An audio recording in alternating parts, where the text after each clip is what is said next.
Baliqni qachon tutsangiz ham u o'zining sofligini saqlab turadi. Sizning savollaringizga javob berishga tayyormiz. Rahmat, bizda ham 7 o'lchab bir kez degan naql bor. Ya'ni AQSh Eronda uranni qidirdimi shu quruqlik operatsiyasi qilib? Amerikaliklar boyitilgan uranning joylashuvini bilamiz deb o'ylashadi. Shu asosda harbiy operatsiya orqali uni olib chiqib ketishga urinishdi. Eronga 20% gacha boyitilgan uran yetarli bo'lsa, nega 400 kilogramdan ortiq 60% darajada boyitilgan uran bor? Agarda yadro quroliga intilmayotgan bo'lsa, Eron deyiladi. Tarixan qaraydigan bo'lsak, Eronning yadro dasturini boshlash tashabbusi dastlab AQSh tomonidan shoh davrida ilgari surilgan. Harbiy kelishuvlar amalda ishladimi Amerika Qo'shma Shtatlarining urushda? Go'yoki isroilliklar o'zlarini Xudo tomonidan tanlangan xalq sifatida talqin qiladi. Urush davomidagi Eron AQShning Fors ko'rfazi davlatlaridagi ba'zilariga zarba berganligini, bu qaror qanday harbiy va huquqiy asosga tayanadi? Birlashgan Millatlar Tashkiloti Bosh Assambleyasining 30314 rezolyutsiyasi, xususan uning 3-bandida davlat hududidan boshqa bir davlatga qarshi agressiya uchun foydalanish mumkin emasligi aniq belgilab qo'yilgan.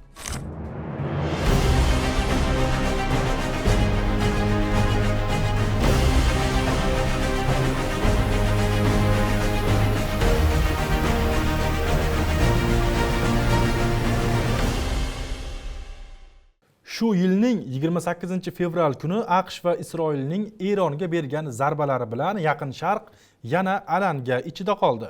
3,5 oy davom etgan harbiy harakatlardan so'ng 16-iyun kuni tomonlar o't ochishni to'xtatishga qaratilgan memorandumni imzoladi.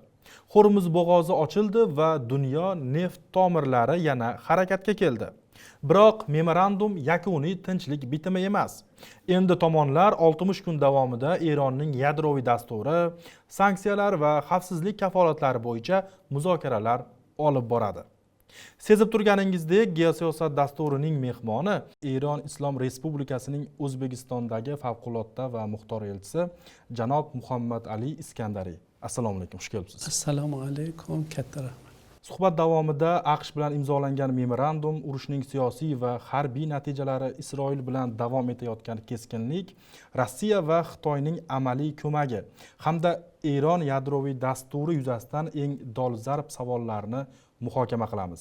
Elchi janoblari, bu suhbatimizni biroz avvalroq biz rejalashtirayotgan edik, ya'ni muhokama qilayotgan edik. Lekin 19-iyun kuni asosiy mana shunday kelishuv memorandumlari Amerika Qo'shma Shtatlari va Eron Islom Respublikasi tomonidan imzolanishini va mana shunday bandlar ochiqlanishini biroz kutdik. Avvalo katta rahmat. Bizda shunday naql bor. Baliqni qachon tutsangiz ham u o'zining sofligini saqlab turadi. Sizning savollaringizga javob berishga tayyormiz. Rahmat, bizda ham 7 o'lchab bir kez degan naql bor. Ya'ni maqollarimiz va Sharqning o'z siyosati, siyosat yuritish madaniyati ham o'ziga xos. Tomoshabinlarimizga aytib o'tmoqchimiz, elchi janoblari bir necha kun avval boshqa bir platformaga ham intervyu berdi, lekin biz bugungi suhbatimizni takrorlanmas savollar bilan o'tkazamiz. Ya'ni ana shu platformada muhokama qilinmagan mavzularga boshqacha bir savollar bilan yondashishga harakat qilamiz. Demak, suhbatimiz qizg'in bo'ladi. Tomoshabinlarimizga esa tavsiya qilgan bo'lardik, suhbatimiz havolasini yaqinlari bilan o'rtoqlashishni va ayni mana shu mavzuda o'z fikrlari bo'lsa, mana shu videoning ostida izohlar qismida o'z fikrlarini qoldirishlari mumkin. Albatta, urushlar haqida gapirish juda ham qayg'uli, ayniqsa Eron, Isroil, AQSh mana shu uchlikdagi urushda eng qayg'uli urushning voqealaridan biri bu Minobdagi qizlar maktabiga, ya'ni bolalar maktabiga berilgan zarba va u yerda 100 dan ortiq norasida o'quvchilar vafot etdi, bolalar. Umuman olganda mintaqadagi umuman urushlarda tinch aholining vafot etishi bu juda ham qayg'uli hodisa. Amerikaliklar o'zlarini go'yoki eng zamonaviy texnologiyalarga ega, eng yuqori darajadagi bilim va ilm-fan yutuqlarini o'zlashtirganligini da'vo qilishadi. Ular o'zlarini inson huquqlarining eng katta himoyachisi sifatida ko'rsatishga harakat qilishadi. Aksincha, ular ko'pincha boshqa davlatlarni, jumladan Eronni inson huquqlarini buzishda ayblab kelishgan, hatto Eron qurollarini o'yinchoq deb kamsitishgan ham edi. Haqiqat esa boshqacha bo'ldi. Mavjud imkoniyatlar doirasida aniq va samarali zarbalar berildi. Ayrim raketalar bir necha davlat hududidan o'tib, eng ilg'or havo mudofaa tizimlarini yorib o'tgan holda aniq belgilangan nishonlarga yetib bordi. Eng xavotirli jihatlardan biri shundaki, qarama-qarshi tomon urush davomida bahsli va yuqori darajada xavfli qurollardan foydalandi. Masalan, maktab hududiga berilgan zarbadan keyin yana ikkinchi zarba yo'llangani bunga misol bo'la oladi. Shuningdek, noharbiy obyektlarga ham hujumlar uyushtirilgan. Jumladan, xalqaro mashg'ulotlarda ishtirok etish uchun yo'lga chiqqan qurolsiz kemaga zarba berilgan. Bunday holatlar nafaqat harbiy, balki axloqiy me'yorlarga ham zid ekanini ko'rsatadi. Bu esa yana bir muhim haqiqatni ochib beradi. Ba'zi davlatlar tomonidan e'lon qilinadigan insonparvarlik va qonuniylik tamoyillariga doim ham amal qilinmaydi. Tarixda ham bunday misollar bo'lgan. Masalan, Hiroshima va Nagasaki voqealari uzoq vaqt davomida yetarlicha ochiq muhokama qilinmagan. Uzoq vaqt davomida ipak qo'lqoplar ichida qo'rg'oshin mushtlarini yashirganliklari ayon bo'ldi. Biz esa aksincha, harbiy harakatlarda xalqaro va gumanitar huquq normalariga amal qilishga intildik. Masalan, Lomer shahriga hujum qilishda dushmanlarimiz o'ziga xos qurollarni ishlatishdi. Ya'ni bomba nishon tepasiga yaqinlashganda portlab bir necha 100 ming bo'lakka ajraladi. مربوط به جنگ احترام بود. Ya'ni yuqorida o'sha qurol kelib nishonga urishdan avval bir necha ming bo'lakka bo'lindi deyilyapti. Mana shu bo'yicha aytaylik qandaydir dalillar, to'g'ri xalqaro huquq hozir so'roq ostida, lekin baribir xalqaro hamjamiyat uchun qandaydir e'lonlar berildimi? Ya'ni chunki u yerdan e'lon qilingan dalillar bo'lishi kerak-da.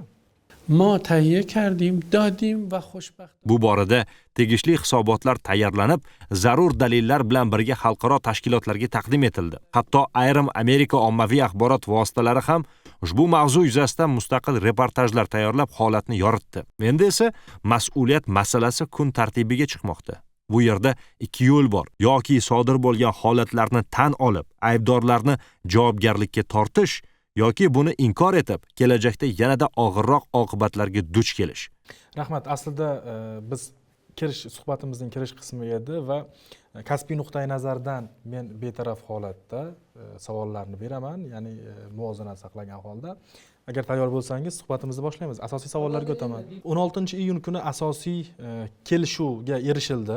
Ya'ni tomonlar o't ochishni to'xtatish, ma'lum bir bandlar bor edi, 14 ta band deyildi. Va undan keyingi ikki davlat prezidenti, Amerika Qo'shma Shtatlari va Eron tomonidan memorandum imzolandi. To'g'ri, bu yakuniy tinchlik kelishuvi emas. Hozirda mana Shveysariyada asosiy muzokaralar davom etyapti. Lekin baribir biz bu masalani muhokama qilishimiz kerak. Ya'ni AQSh bilan imzolangan memorandumning qaysi bandini Eron hukumati eng muhim yutuq deb hisoblaydi? Avvalo urushni to'xtatish, o't ochishni to'xtatish bu eng muhim masala. Lekin baribir mana shu 14 banddan juda ham munozarali bo'lgan bandlar bo'lgan bo'lishi kerak. نکته اصلی و شروع صحبت من این Suhbatimiz boshida shuni aytishim kerakki, Amerika urushga Eronni taslim qilish rejasi bilan kirishgan edi. Bu qaror Netanyahu tomonidan noto'g'ri ma'lumotlar asosida Trampga taqdim qilingan taklif edi. Biroq urush boshlanganidan atigi 4 kun o'tib, bu qaror noto'g'ri ekanini o'zlari ham anglab yetishdi.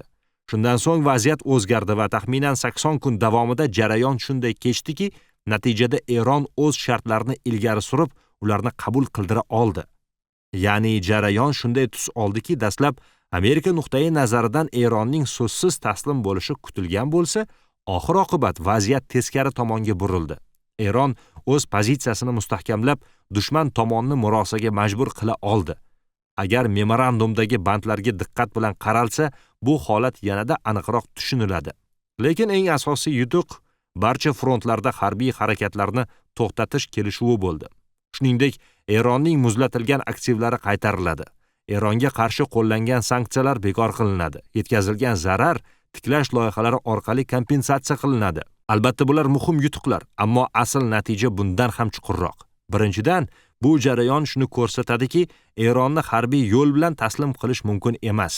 Mamlakatda kuchli tiyib turuvchi salohiyat mavjud bo'lib, u ichki birlik, jipslik va mustahkam siyosiy institutlarga tayanadi. Ikkinchidan, tashqi kuchlar yolg'on narrativlar orqali o'z pozitsiyasini majburan qabul qildira olmasligi ayon bo'ldi. Kuch bilan bosim o'tkazish har doim ham natija bermaydi. Uchinchidan, bu jarayon shuni isbotladiki, xavfsizlik va tinchlik bir tomonlama bo'lishi mumkin emas. Agar mintaqada beqarorlik yuzaga keltirilsa, u yerda barqaror tinchlikni ta'minlab bo'lmaydi. Shuningdek, Ushbu voqealar natijasida Eron oldingidan ham kuchliroq pozitsiyaga chiqdi. Ma'lum ma'noda Trampning qarorlari Eronning geosiyosiy jihatdan yanada mustahkamlanishiga olib keldi. Avval Eron uzoq vaqt davomida o'zini tiyib, mintaqa davlatlari bilan muvozanatni saqlashga harakat qilgan edi. Biroq AQShning noto'g'ri hisob-kitoblari va siyosiy qarorlari natijasida bu pozitsiya o'zgardi va Eron faol harakat bosqichiga o'tdi. داری خودمون رو مدتی کنار گذاشتیم. Muzokaralar davomida va sulhda ham, hattoki memorandum imzolanish arafasida ham asosiy masala sifatida Eron tomoni Livanda o't ochishni to'xtatishni shart sifatida kiritdi. Ya'ni Isroilning Livanga hujumlari masalasini. Agarda Isroil tomoni Livanda Hizbullohga qarshi mana shunday zarbalarni qayta tiklasa va davom ettirsa, rasmiy Tehron buni memorandumning buzilishi va memorandumga xilof harakat sifatida ko'rib, shartnomadan chiqishi mumkinmi yoki qanday harakat qiladi shu vaziyatda? ببینید موضوع اصلا فقط لبنان نیست. Endi bu yerda masala faqatgina Livan bilan cheklanib qolmaydi. Gap umuman mintaqadagi, xususan sionistik rejim tomonidan bosib olinayotgan va tajovuzga uchrayotgan barcha davlatlar haqida bormoqda. Ma'lumki, Isroil o'zining Nil daryosidan Frotgacha egallash g'oyasini ilgari surib keladi. Ushbu g'oyani amalga oshirish yo'lida u mintaqadagi ko'plab davlatlarga nisbatan harbiy harakatlar olib borgan. Masalan, so'nggi 3 yilda falastinlik bo'lgan 70 mingdan ortiq begunoh inson halok bo'ldi. Bundan oldingi davrlarda esa Livanda 10 minglab insonlar qurbon bo'lgan. Shuningdek, Isroil muntazam ravishda Suriya hududiga zarbalar bergan, Yamanga ham hujumlar amalga oshirgan. Umuman olganda mintaqada Isroil harbiy harakatlardan xoli bo'lgan hudud deyarli qolmagan. Eron Islom Respublikasi bu borada shuni ta'kidlaydiki, ushbu zulm to'xtatilishi kerak. Chunki bunday sharoitda mintaqada tinchlik va barqarorlikni ta'minlash imkonsiz. Isroilning AQSh va ayrim g'arb davlatlari qo'llab-quvvatlovi ostida istalgan hududga zarba berishi xalqaro tizim uchun ham, mintaqa barqarorligi uchun ham jiddiy tahdiddir. Aynan shu sababli mintaqadagi tinchlik va osoyishtalik Isroilning harakatlari tufayli izdan chiqmoqda. Hozirgi vaqtda boshqa yo'nalishlarda harbiy harakatlar vaqtincha to'xtatilganligi sababli Livan masalasi alohida muhokama qilinmoqda. Biroq AQSh va Isroil Livanga hujumlarni to'xtatish bo'yicha majburiyat olganiga qaramay, bu hujumlar davom ettirilmoqda. Pokiston vositachiligida olib borilgan muzokaralar chog'ida AQSh tomoni Livanga qarshi tajovuzlar to'xtatilishini va'da qilgan edi. Shunday ekan, Livanga nisbatan amalga oshirilayotgan har qanday hujum uchun mas'uliyat bevosita AQSh zimmasiga tushadi. Shu bilan birga, Livandagi vaziyatni nazorat qilish maqsadida maxsus nazorat qo'mitasi tashkil etildi. Bu tuzilma mojaroni boshqarish va kelishuvlarga rioya etilishini ta'minlash uchun xizmat qiladi. Mazkur jarayonda AQSh va Eron o'z zimmasiga muayyan majburiyatlarni oldi. Jumladan, AQSh butun mintaqada o't ochishni to'xtatish rejimiga rioya etilishini ta'minlash majburiyatini zimmasiga olgan. Agar AQSh ushbu majburiyatlarga amal qilmasa, Eron ham o'z zimmasiga olgan majburiyatlarga rioya qilishni to'xtatishi mumkin. پس اگر به تعهداتش عمل نکنه ایران هم نمیتونه به تعهداتش عمل. Rahmat va aynan mana shu urush davomida biz ham bu mavzuni deyarli har kuni tahlil qilib bordik va tomoshabinlar ham, nafaqat tomoshabinlar, siyosatshunoslar, ekspertlar doirasida ham Eronning Fors ko'rfazidagi arab davlatlarida mavjud bo'lgan Qo'shma Shtatlarning harbiy bazalarini nishonga olganligi tanqid qilingan vaziyatlar ham bo'ldi. Ba'zi siyosatshunoslar va ekspertlar esa buni asimetrik urushning qoidasi sifatida ko'rdi. Nima bo'lganda ham bu mavzuni ham savol sifatida berishimiz kerak. Ya'ni urush davomidagi Eron AQShning Fors ko'rfazi davlatlaridagi bazalariga zarba berganligini, ya'ni bu qaror qanday harbiy va huquqiy asosga tayanadi degan bir savol bilan yuzlanishimiz kerak, chunki siz Eron tomonining bir rasmiy vakilisiz. ببینید ما کلا بر اساس قانون عمل کردیم. Biz urush davomida faqat qonunga asoslangan holda xalqaro huquq doirasida harakat qildik. Shuni ham ta'kidlash kerakki, ko'pincha xalqaro huquq tushunchasi aynan bizga qarshi qo'llanadi. Bu tartibotning ijobiy tomonlari esa bizga kamdan-kam hollarda tegadi. Shunga qaramay, biz baribir xalqaro huquq me'yorlariga qat'iy amal qildik. Birlashgan Millatlar Tashkiloti Bosh Assambleyasining 30314 rezolyutsiyasi, xususan uning 3-bandida davlat hududidan boshqa bir davlatga qarshi agressiya uchun foydalanish mumkin emasligi aniq belgilab qo'yilgan. Agar biror mamlakat hududi 3-davlatga hujum qilish uchun ishlatilsa, u holda bunday davlat betaraf hisoblanmaydi.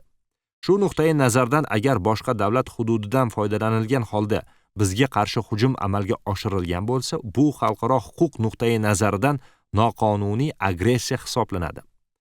Birlashgan Millatlar Tashkiloti nizomining 51-moddasiga muvofiq har qanday davlat o'zini qonuniy mudofaa qilish huquqiga ega. Bugungi vaziyatda ayrim davlatlar hududida AQSh harbiy bazalari joylashgan va aynan shu hududlardan Eronga qarshi harbiy harakatlar amalga oshirilgan.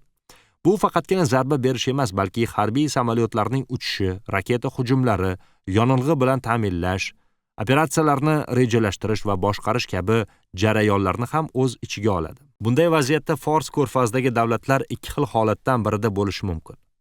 Ya'ni ular bunday harakatlarni oldini olishga qodir emas, bu ularning zaifligini ko'rsatadi yoki ular bunga ongli ravishda yo'l qo'yib berishgan. Har ikkala holatda ham ular betaraf maqomini yo'qotadi va agressiyaga bilvosita sherik hisoblanadi. Shunga qaramay, biz qo'shni davlatlarimiz bilan dushman emasmiz. Ular bizning musulmon birodarlarimiz va yaqin qo'shnilarimizdir. Biz ularga nisbatan har qanday harakatni majburiy choralar sifatida, ya'ni o'zimizga nisbatan amalga oshirilgan agressiyaga javob sifatida ko'rdik. Bizning harakatlarimizda asosiy tamoyil mutanosiblik bo'ldi. Qaysi davlat agressiyada qay darajada ishtirok etgan bo'lsa, javob chorasi ham aynan shunga mos ravishda bo'ldi. Bundan tashqari biz eskalatsiyani qat'iy nazorat ostida ushlab turdik va vaziyatning nazoratdan chiqib ketishiga yo'l qo'ymadik. Zarbalar faqat AQSh harbiy bazalari va harbiy manfaatlarga qaratildi. Agar mintaqada Eron nomidan boshqa obyektlarga zarbalar berilgan bo'lsa, bu soxta bayroq ostidagi harakatlar bo'lib, boshqa kuchlar tomonidan amalga oshirilganini ta'kidlash mumkin. Biz urush qonunlariga amal qildik, faqat harbiy obyektlarga zarba berdik va tinch aholi hamda fuqarolik infratuzilmasiga zarar yetkazmadik. Bu urush bizga majburan yuklatildi. Biz ming yillar davomida qo'shni davlatlar bilan tinch yashab kelganmiz va ularga hech qachon hujum qilmaganmiz. Doim o'zaro hurmatni saqlaganmiz. Agar ularning hududidan bizga qarshi hujumlar amalga oshirilsa, biz bunga befarq qarab tura olmaymiz. Shu bilan birga, bu davlatlar bizning do'stlarimiz, hattoki hozirgi muzokara jarayonlarida ham ularning roli bor. Ularning o'zlari ham Isroilning uzoqni o'ylamay qilayotgan ishlaridan zarar ko'rishyapti. Sionizmning xavf-xatari hammamiz uchun bir xil. Albatta ularning o'z siyosati bor. Biz buni tushunamiz va hurmat qilamiz. Shunga qaramay, biz ular bilan yaxshi qo'shnichilik, hamkorlik aloqalarini saqlab qolamiz. Hozir ham ular bizning asosiy savdo hamkorlarimiz hisoblanadi va og'ir davrlarda bir-birimizni qo'llab-quvvatlab kelganmiz. Kelgusida ham bu hamkorlik davom etadi. و ما بهترین روابط رو انشالله باهاشون خواهیم داشت. Rahmat. Mana yuqorida aynan bir masalani ko'tardingiz, shunga aniqlik kiritsak, ya'ni nafaqat Fors ko'rfaz davlatlari, shuningdek Ozarbayjon va Turkiyaga ham dron va raketalar uchirildi deya xabarlar tarqaldi. Uning ortidan esa rasmiy Tehron bunga javobgar emasligini, ya'ni bu masalaga aloqasi yo'qligini aytdi. Shu bo'yicha sizda qandaydir ma'lumotlar bormi? Biz ochiq manbalardan ko'rgan xabarlardan tashqari. ما صراحتاً و آشکارا اعلام کردیم. Biz boshidanoq barcha qo'shni davlatlarimizni ochiq ogohlantirgan edik. Agar biror davlat hududidan Eronga qarshi agressiya amalga oshirish uchun foydalanilsa, u holda ushbu obyektlar qonuniy javob nishoniga aylanishi mumkin. Shu bilan birga ta'kidlash joizki, Turkiya va Ozarbayjon bunday harakatlarga yo'l qo'ymadi. Ular o'z hududlaridan Eronga qarshi hujumlar uyushtirilishiga ruxsat bermaganini aniq bayon qildi. Aynan shu sababli biz ham ushbu voqealardan so'ng rasman ma'lum qildikki, Turkiya va Ozarbayjon hududlariga nisbatan hech qanday harbiy harakat amalga oshirilmagan. Avval ta'kidlab o'tilganidek, ayrim hujumlar soxta bayroq ostida amalga oshirilgan bo'lib, ularning maqsadi mintaqadagi keskinlikni sun'iy ravishda kuchaytirishdan iborat edi. Bu kabi urinishlar Turkiya va Ozarbayjonni ham mojaroga tortishga qaratilgan bo'lishi mumkin. Biroq ushbu ikki davlat vaziyatni yaxshi anglaydi va hozirda ular Eron tomonidan ularga nisbatan hech qanday hujum bo'lmaganini aniq biladi. O'sha paytda ham Eron Islom Respublikasi qurolli kuchlari zudlik bilan rasmiy bayonot berib, mazkur hodisalarning Eron bilan bog'liq emasligini ma'lum qilgan edi. Shuningdek, biz Turkiya va Ozarbayjon tomoniga har qanday voqeani birgalikda o'rganish, tekshirish va zarur bo'lsa, qo'shma mexanizmlar orqali hamkorlik qilishga tayyor ekanimizni bildirdik. Eronning ushbu davlatlar bilan aloqalari doimo yaxshi bo'lib kelgan. O'zaro ishonch va hamkorlik mavjud. Shu bilan birga, ayrim manbalarda Isroil rasmiylari Eron bilan bog'liq rejalar kontekstida keyingi nishon sifatida Turkiyani tilga olgani ham qayd etilgan. Bu esa shuni ko'rsatadiki, Isroil siyosati nafaqat Eron, balki butun mintaqa uchun xavf tug'diradi. Shu bois Eron qo'shni davlatlar uchun tahdid manbai emas, aksincha ularning xavfsizligi va barqarorligiga hurmat bilan qaraydi. Biz har doim qo'shni davlatlarimizning hududiy yaxlitligini hurmat qilamiz va og'ir damlarda bir-birimizni qo'llab-quvvatlab kelganmiz. Kelgusida ham bu yaxshi qo'shnichilik va hamkorlik munosabatlari davom etishiga ishonamiz. همیشه هم در سختی ها کمک کار بودیم. Rahmat. Va mana biz Eron masalasini ko'targanimizda, ya'ni aytaylik, kollektiv g'arbning sanksiyalari ostida bo'lsin yoki bo'lmasa mana shunday siyosiy o'zaro ziddiyatlarda bo'lsin, Rossiya va Xitoy Eronni doimiy qo'llovchi yaqin hamkori sifatida ko'riladi. Mana shu urush davomida Pekin va Moskva rasmiy Tehronni nafaqat bayonotlar, balki real ko'rinishda qandaydir qo'lladimi? Bu balki aytaylik maxfiy ma'lumotlar bo'lishi mumkin yoki yopiq qarorlar bo'lishi mumkin. Endi buni aynan mana bunday sohalarda emas, ya'ni bayonotlardan tashqari ham qo'llab-quvvatlash bo'ldimi? Bu juda ham qiziq. ما بعد از انقلاب اسلامی 1979-yildagi islom inqilobidan so'ng bizning siyosatimiz na sharq, na g'arb tamoyili asosida shakllantirildi. Ushbu prinsip davlatimiz tashqi siyosatining asosiy yo'nalishi bo'lib, u konstitutsiyamizda ham mustahkamlab qo'yilgan. Shu sababli biz xalqaro maydonda biror blok yoki ittifoqqa qo'shilish siyosatini yuritmaymiz. Biz o'z qadriyatlarimiz va milliy manfaatlarimizdan kelib chiqib harakat qilamiz. Shu bilan birga Rossiya va Xitoy Eronni diplomatik jihatdan qo'llab-quvvatlab kelmoqda. Xususan Birlashgan Millatlar Tashkiloti Xavfsizlik kengashi doirasida. Masalan, ular AQSh tashabbusi bilan ilgari surilgan ayrim rezolyutsiyalarga veto qo'ygan. Bu esa muayyan masalalarda Eron manfaatlarini himoya qilishga xizmat qilgan. Bundan tashqari, Eron Rossiya va Xitoy bilan keng ko'lamli savdo-iqtisodiy hamkorlikka ega. Ushbu hamkorlik o'zaro manfaatlar asosida rivojlanmoqda. Xalqaro va mintaqaviy tashkilotlar doirasida ham tomonlar bir-birini qo'llab-quvvatlab keladi. Biroq Eron o'z tashqi siyosatini faqat Rossiya va Xitoy bilan cheklamaydi. Hindiston, Pokiston, O'zbekiston kabi davlatlar bilan ham faol hamkorlik olib borilmoqda. Shuningdek, Islom hamkorlik tashkiloti va Shanxay hamkorlik tashkiloti doirasida ham hamkorlik rivojlanmoqda. BRICS platformasi ham shu yo'nalishda muhim o'rin tutadi. Ushbu hamkorliklarning asosiy maqsadi AQShning bir tomonlama siyosatga qarshi turish va xalqaro tizimda muvozanatni saqlashdir. Hech bir davlatning butun dunyoga hukmronlik qilishiga yo'l qo'yilmasligi kerak. Bunday yondashuv global beqarorlikka olib keladi. Trump imperiyasi shakllanishiga yo'l qo'ymasligimiz kerak. U bir kun Meksikani olmoqchi bo'ladi. Keyingi kun Kanadani xohlab qoladi yoki Shimoliy qutbni, hatto Italiyani ham xohlab qoladi. Shuning uchun biz yevropaliklar bilan ham bu mavzuda ham fikrmiz. Biz ushbu xato yo'nalishni oldini olishimiz kerak. Trumpning siyosati hammaga qarshi, hatto o'z xalqiga ham. Venesuelaga hujum qildi. Axir bu o'rmon qonuni. Shuning uchun biz barcha davlatlar bilan hamkorlikda bunga qarshi turishimiz kerak. Urush davomida biz hech qaysi davlatdan harbiy yordam so'ramadik va o'z imkoniyatlarimizga tayangan holda harakat qilib, ushbu sinovdan yanada kuchliroq chiqishga erishdik. Albatta bu jarayonda yo'qotishlar ham bo'ldi.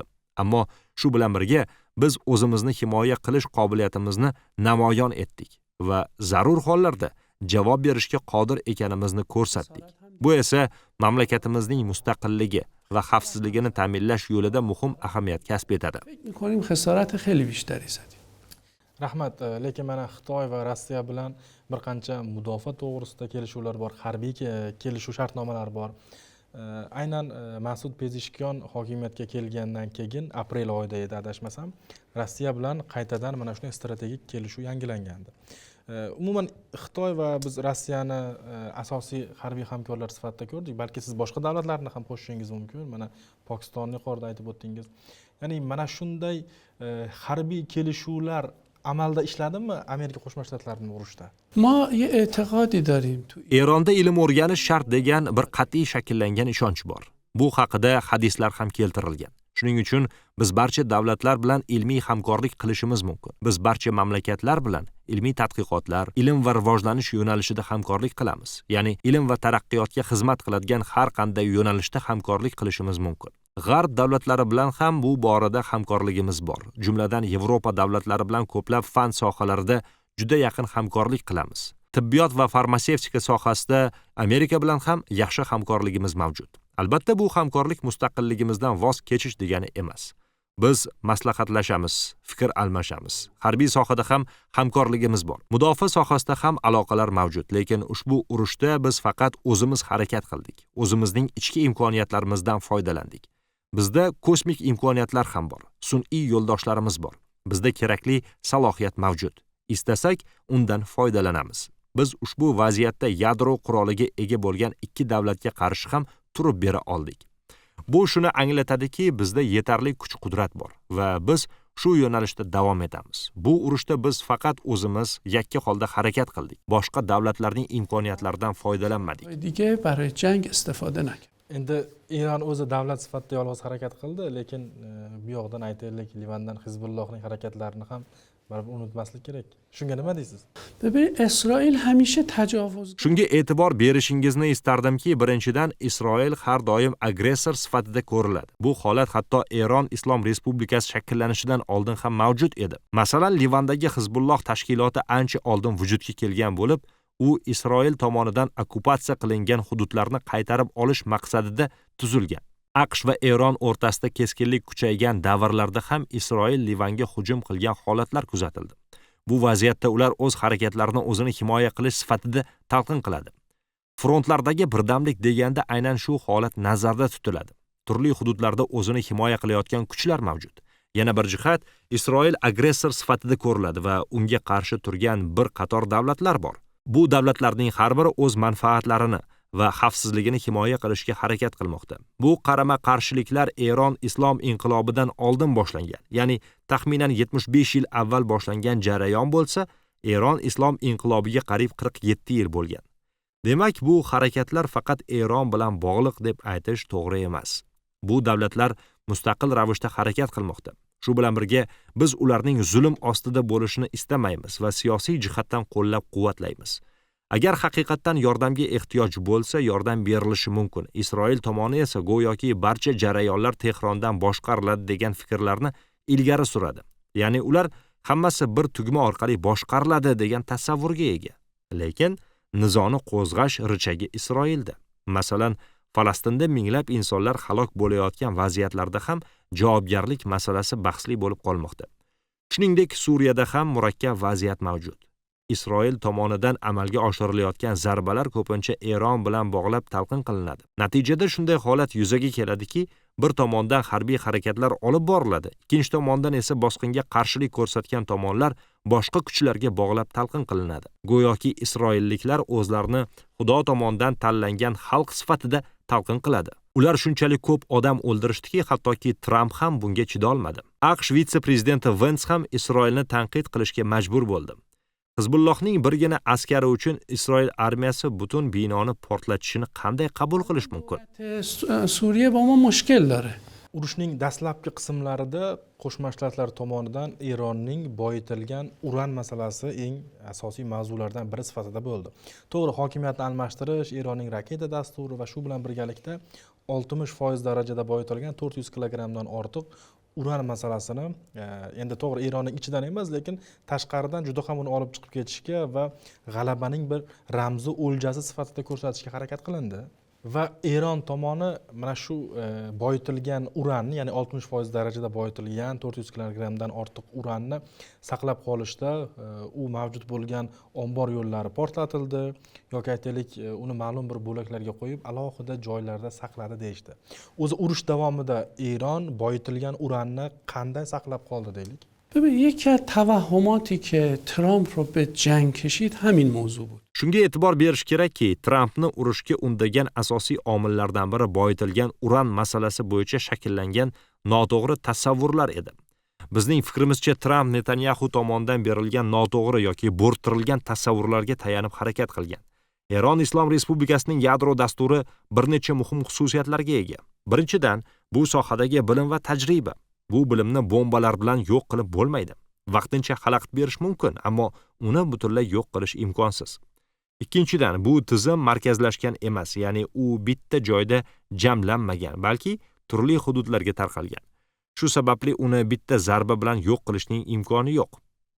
Uchinchidan, uranni boyitish jarayoni bosqichma-bosqich amalga oshiriladi va bir nechta obyektlarda olib boriladi.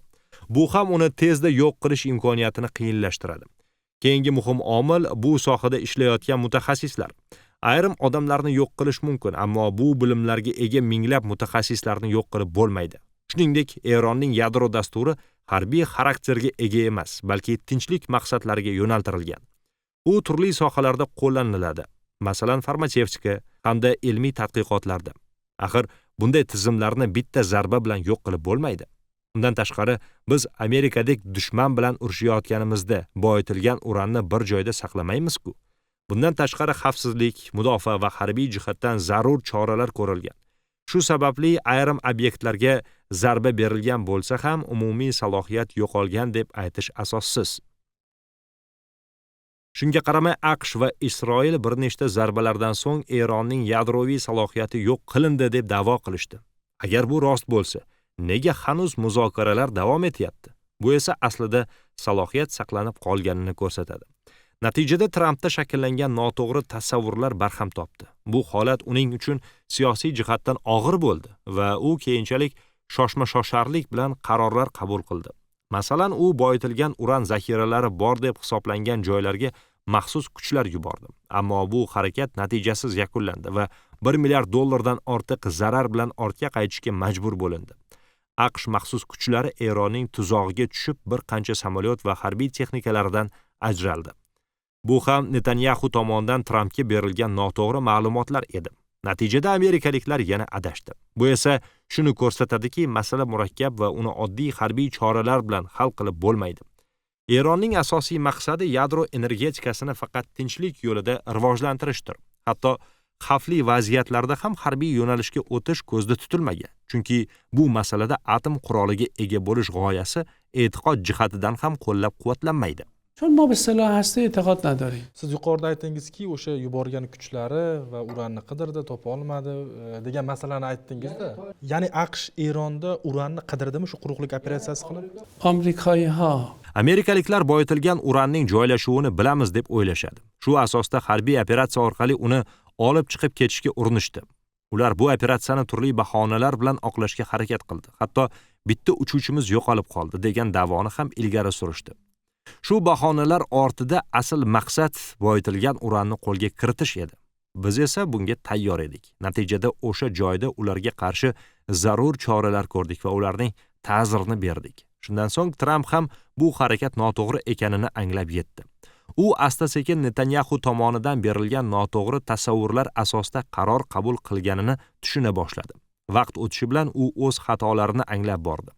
Albatta, bunday vaziyatda uning qarorlariga to'liq ishonch bildirish qiyin, chunki bunday qarorlar ortida sog'lom tahlil yetishmagani ko'rinadi. Shunga qaramay umid qilamizki, u sog'lom fikrga qaytadi va vaziyatni mantiq asosida baholaydi. Mintaqamizda tinchlik tiklanadi va kelajakda xalqaro masalalar sog'lom aql va mantiq asosida hal etiladi. Shuningdek, bu voqealar Trump va uning jamoasi uchun muhim saboq bo'ldi deb hisoblaymiz. Umid qilamizki, mintaqa davlatlari ham, butun dunyo ham bundan tegishli xulosa chiqaradi. و منطقه از این موضوع منتفع خواهد شد. Ya'ni yuqorida aytganingiz, ular uranni qidirdi, lekin uni qo'lga kirita olishmadi dedingiz.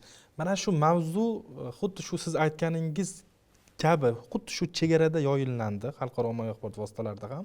Biz ham xuddi shunday o'qidik, ya'ni o'sha samolyot evakuatsiya uchun pastlab, qo'nib, ko'tarilganda uranni mana shunday razvedka qildi deb. Agarda Tehrondan umuman sizda qandaydir ma'lumotlar bo'lsa, batafsilroq o'rtoqlasha olasizmi?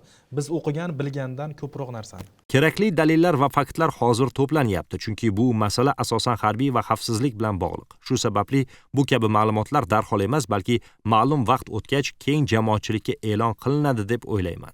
Ya'ni biz bu yo'nalishda ish olib boryapmiz. Tegishli hujjatlar va aniq ma'lumotlar qo'limizga yetib kelishi bilan albatta birinchi fursatda sizga taqdim etamiz.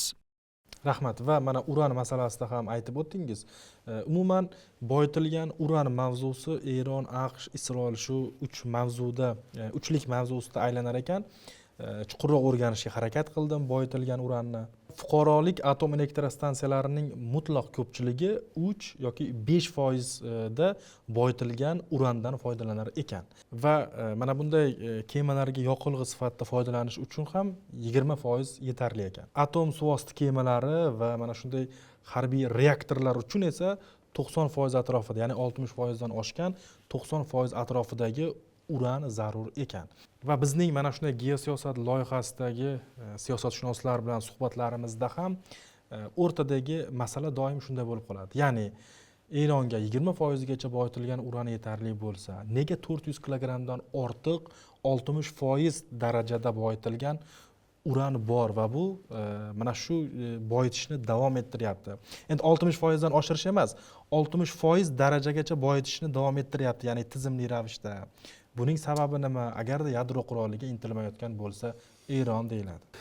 ببین اولا که Birinchidan biz MAGATE'ning, ya'ni Xalqaro atom energiyasi agentligi a'zosi hisoblanamiz. Bu tashkilot doirasida a'zo davlatlarning huquq va majburiyatlari aniq belgilangan. Asosiy talab shundan iboratki, yadro qurolini yaratishga urinish bo'lmasligi kerak. Shu sababli uranni yuqori darajada, ya'ni 90% dan ortiq boyitish odatda harbiy maqsadlar bilan bog'lanadi. Bu mezonlarni aynan MAGATE belgilaydi va baholaydi. Ya'ni qaysi dastur harbiy, qaysisi tinchlik maqsadlariga xizmat qilayotganini aniqlash vakolati ham aynan shu tashkilotga tegishli. Agar MAGATE tomonidan Eronning yadro dasturi bo'yicha chiqarilgan barcha hisobotlarga nazar tashlasak, ularning barchasida bu dastur tinchlik xarakteriga ega ekani tasdiqlangan. Netanyahu esa bundan qariyb 40 yil oldin ham Eron yadro dasturi harbiy maqsadga yo'naltirilgan degan da'volarni ilgari surgan. U turli xalqaro maydonlarda, jumladan Birlashgan Millatlar Tashkiloti minbarida ham bir necha bor shunday bayonotlar qilgan va har safar yaqin orada Eronda atom bombasi paydo bo'ladi deb ta'kidlagan. Ammo bu da'volarning barchasi MAGATE tomonidan inkor qilingan. Bundan tashqari AQSh razvedka hamjamiyatiga kiruvchi bir qator tashkilotlar ham o'z baholarida Eronning yadro dasturi harbiy emas, balki tinchlik maqsadlariga xizmat qilayotganini qayd etgan. Shunda savol tug'iladi. Nega bunday ayblovlar davom etmoqda? Buning sababi ayrim davlatlar har bir mamlakatga nisbatan alohida bahonalar ilgari surishidir. Masalan, Falastin uchun bir sabab, Livan uchun, hatto Turkiya uchun ham boshqa sabab keltiriladi. Xuddi shunday, Eron uchun asosiy bahona sifatida yadro masalasi ko'rsatiladi. Amalda esa Eron o'zining yadro faoliyatini MAGATE nazorati ostida olib bormoqda. Isroil nafaqat mintaqada, balki Yevropa ittifoqi o'rnini egallab, AQSh bilan birga dunyoni boshqarmoqchi. Yadro energetikasi sohamiz faqat ilm o'rganishga yo'naltirilgan. Tarixan qaraydigan bo'lsak, Eronning yadro dasturini boshlash tashabbusi dastlab AQSh tomonidan shoh davrida ilgari surilgan. Keyinchalik Yevropa davlatlari ham bu jarayonga jalb qilingan. Masalan, Tehrondagi atom reaktori aynan g'arbliklar tomonidan qurilgan. Bugungi kunda yadro texnologiyalari turli sohalarda qo'llaniladi. Past darajadagi boyitish energetika uchun 20% gacha bo'lgan daraja tibbiyot va farmatsevtikada ishlatiladi. 60% gacha bo'lgan darajalar esa fuqarolik kemalarining dvigatellari uchun ishlatiladi. Shu bilan birga qaysi dastur harbiy yoki tinchlik maqsadiga xizmat qilayotganini aniqlash vakolati yana MAGATEga tegishli. Hozirga qadar MAGATE Eronning yadro dasturi harbiy xarakterga ega degan xulosa chiqarmagan. Umuman olganda bu yerda asosiy masala faqat yadro texnologiyasi emas, balki ilm-fan va rivojlanish bilan ham bog'liq. Har bir davlat o'z salohiyatini oshirishga intiladi. Biroq qaysi davlat rivojlanishni xohlasa, ular boshini chopishga harakat qilishadi. Rahmat elchi janoblari. Mana urush albatta yo'qotishlarsiz bo'lmaydi. Juda ham katta yo'qotishlar bo'ldi Eron tomonidan ham. Va hukumatda bir qancha liderlar, undan tashqari Eron oliy rahnamosi marhum Ali Xominay ham vafot etdi. Uning o'rniga esa o'g'li Moshtaba Xominay boshqaruvga keldi. Tabiiyki savol tug'iladi, yaqin vaqtlar ichida marhum oliy rahbarning mana shunday dafn marosimi bo'lib o'tishi rejalashtirilyapti. Adashmasam 20 milliondan ortiq odamlar u yerga tashrif buyurmoqchi qo'shni davlatlardan ham. Tabiiyki savol tug'iladi. Mana shu vaqtda yangi rahbar Ali Xominayning o'g'li, yangi lider Moshtaba Xominay ko'rinish berishi mumkinmi? Endi to'g'ri, siz mamlakatdan tashqarida faoliyat yuritasiz, lekin sizda qandaydir bir aniq ma'lumotlar bormi? ما طبق استاندارد بین الملل Avvalo biz harbiy harakatlarni xalqaro standartlarga muvofiq olib borganimizni ta'kidlamoqchiman. Xalqaro huquq qoidalariga ko'ra, urush sharoitida ham davlatlarning oliy rahbarlari daxlsizlik huquqiga ega bo'ladi. Ular mutlaq himoya ostida bo'lib, xalqaro qonunlar bilan muhofaza qilinadi. Biroq voqealar rivoji shuni ko'rsatdiki, bu tamoyillar amalda buzildi. AQShning harbiy harakatlari Isroil ta'siri ostida boshlanib, zarbalar aynan yuqori darajadagi shaxslar va hatto fuqarolik obyektlarga qaratildi. Natijada tinch aholi, jumladan bolalar ham halok bo'ldi. Eng og'ir holatlardan biri mamlakat oliy rahbariga qarshi hujum bo'lib, bu ochiq terrorizm va davlat terrorizmining yaqqol ko'rinishi sifatida baholanmoqda. Rahbarimiz oila a'zolari davrasida xalq orasida bo'lgan paytda halok bo'ldi. Bu hodisa shuni ko'rsatdiki, bunday kuchlarga ishonish mumkin emas. Aslida bizda ilgari ham ularga nisbatan ishonch yuqori emas edi. Biroq hech bo'lmaganda ayrim vaziyatlarda ular xalqaro me'yorlarga amal qiladi degan umid bor edi. Afsuski, voqealar buning aksini ko'rsatdi. Shu bilan birga eng muhim jihat mamlakatimizda hokimiyat tizimi institutlashgan, ya'ni boshqaruv bir shaxsga bog'lanib qolmagan. Zarur tartib-qoidalar asosida qisqa muddat ichida yangi rahbar saylandi va davlat boshqaruvi uzluksiz davom ettirilmoqda. Yangi rahbarni himoya qilish va xavfsizligini ta'minlash masalasi mamlakat Milliy xavfsizlik oliy kengashi tomonidan nazoratga olingan. Davlat boshqaruvi siyosiy, iqtisodiy va ijtimoiy tizimlar to'liq ishlashda davom etmoqda. Yadro quroliga ega yirik davlatlar tomonidan bo'layotgan hujumlarga qaramasdan Eron ichidagi barqarorlik saqlanib qoldi. Siyosiy tizim, iqtisodiyot va jamiyat hayoti izchil davom etyapti. Hujumdan avval AQSh o'z oldiga 9 ta maqsadlar qo'ygan edi. Ularning asosiylaridan biri Eron rahbariyatini yo'q qilish va mamlakatda siyosiy beqarorlik keltirib chiqarish bo'lgan. Biroq bu rejalar amalga oshmadi. Yaqin kunlarda rahbar bilan bog'liq marosimlar o'tkazilishi rejalashtirilgan. Ushbu marosimlarda yangi oliy rahbarning ishtirok etish masalasi esa Milliy xavfsizlik oliy kengashi tomonidan hal qilinadi va bu haqda rasmiy ma'lumot beriladi. Aynan Qo'shma Shtatlar va Eron o'rtasidagi memorandum, shuningdek sulh va boshlanayotgan muzokaralarni O'zbekiston hukumati Tashqi ishlar vazirligida bu munosabat e'lon qilindi, yuqori baholadi va qo'llab-quvvatladi. Va urush davomida rasmiy Toshkent doimgidek muvozanatli, ko'p vektorli siyosatida davom etdi. Eronga bir necha marotaba gumanitar yordamlar yuborganligini ham ko'rdik. Mana shunday vaziyatlardan keyin O'zbekiston va Eron munosabatlari qanday holatda? Rasmiy Toshkentning tashqi siyosatini Eron tomoni qanday baholaydi? Siz mana Toshkentdasiz masalan. ببینید ما با ازبکستان Eron va O'zbekiston o'rtasida ko'plab madaniy, iqtisodiy va siyosiy mushtarakliklar mavjud. Har ikki davlat mintaqada tinchlik va barqarorlikni ta'minlash, iqtisodiy taraqqiyotga erishishni asosiy maqsad deb biladi. Shu bilan birga ular bir tomonlama siyosatga, urush va gegemonistik harakatlarga qarshi turadi hamda boshqa davlatlarga bosim o'tkazish orqali o'z irodasini majburan singdirishga qarshi ekanini ta'kidlaydi. Eron va O'zbekiston mintaqa xavfsizligi faqatgina o'zaro hamkorlik va birgalikdagi sa'y harakatlar orqali ta'minlanishiga ishonadi. Shuningdek, ommaviy qirg'in qurollari, jumladan yadro qurollarining tarqalishiga qarshi pozitsiyada turadi va bunday qurollar insoniyat manfaatlariga zid deb hisoblaydi.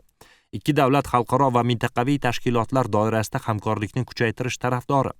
Eron tomoni O'zbekiston hukumati va xalqning qo'llab-quvvatlovi uchun minnatdorlik bildiradi. Xususan, O'zbekiston rahbariyati va Tashqi ishlar vazirligi tomonidan bildirilgan rasmiy bayonotlar hamda yo'llangan maktublar alohida qadrlanadi va minnatdorlik bildiramiz. Shuningdek, O'zbekiston tomonidan ko'rsatilgan insonparvarlik yordamlari ham yuqori baholanadi. Ikki davlat o'rtasidagi doimiy aloqalar prezidentlar, hukumat rahbarlari, tashqi ishlar vazirlari va parlamentlar darajasidagi aloqalar hamda uchrashuvlar o'zaro ishonchni mustahkamlashga xizmat qilmoqda. Bugungi kunda Eron va O'zbekiston o'rtasida o'zaro hurmat va ishonch mavjud. Iqtisodiy jihatdan ikki davlat bir-birini to'ldiradi. Siyosiy va madaniy sohalarda ham hamfikrlik kuzatiladi. Har ikki tomon yanada yuqori natijalarga erishish uchun hamkorlikni kengaytirishga intilmoqda. So'nggi ma'lumotlarga ko'ra, o'tgan yilda ikki davlat o'rtasidagi savdo aylanmasi 685 million AQSh dollarini tashkil etdi. Hozirda Eron O'zbekistonning muhim savdo hamkorlaridan biri hisoblanadi va bu ro'yxatda Tehron rasmiy Toshkentning 16-chi savdo hamkori.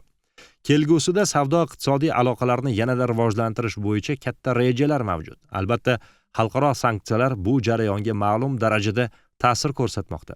Agar sanksiyalar bekor qilinsa, savdo hajmi keskin oshishi mumkin. Biroq mutaxassislar fikricha, o'zaro imkoniyatlarni yaxshiroq o'rganish va hamkorlikni kuchaytirish sanksiyalardan ham muhimroq omil bo'lishi mumkin. شما از هر فرصتی برای توسعه همکاری استفاده خواهید. Rahmat elchi janoblari, bugungi suhbatimizga rozi bo'lib, tashrif buyurganingiz uchun sizdan minnatdormiz. Shuningdek, noqulay savollar uchun rozi bo'lasiz. همه سوالات شما مناسب. Yo'q, barcha savollaringiz juda o'rinli va professional bo'ldi. Albatta, xalqlarning bu savollarga javob olishga haqqi bor. Eng muhimi, odamlar bu masalalar bo'yicha aniq va to'g'ri ma'lumotga ega bo'lishi kerak. Men barcha savollarni samimiy qabul qildim va imkon qadar ochiq javob berishga harakat qildim. Bu yerda hech qanday yashirin siyosiy maqsad yo'q. Asosiy maqsad Eron va O'zbekiston xalqlarining manfaatidir. Xudo xohlasa, bu yo'ldagi hamkorlik yanada mustahkamlanadi. و این نفع مردم ایران و ازبک.